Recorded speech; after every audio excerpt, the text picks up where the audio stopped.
শিক্ষার্থীরা যে ভাষায় স্লোগান দিচ্ছে তা মুখে আনতেও লজ্জা হয়, বললেন তারানা হালিম। কোটা সংস্কারের দাবিতে রাজপথে শিক্ষার্থীরা যে ভাষায় স্লোগান দিচ্ছে তা মুখে আনতেও লজ্জা হয় বলে মন্তব্য করেছেন তারানা হালিম এমপি।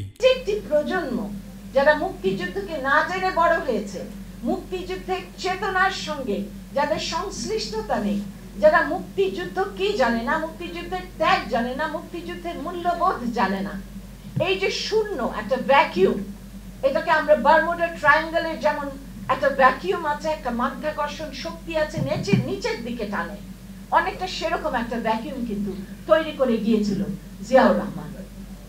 সেই ভ্যাকিউমটা আমাদের পূরণ করতে হবে, আর যদি সেই ভ্যাকিউমটা আমরা পূরণ করতে না পারি তাহলে এরকম আমাদের স্লোগান শুনতে হবে, যে স্লোগানটা আমি এই মুহূর্তে মুখে উচ্চারণ করব না, কারণ এই মুখে এই স্লোগানটি উচ্চারণ করতেও আমার সমস্যা হয়, কারণ আমি মুক্তিযুদ্ধের মূল্যবোধকে ধারণ করি।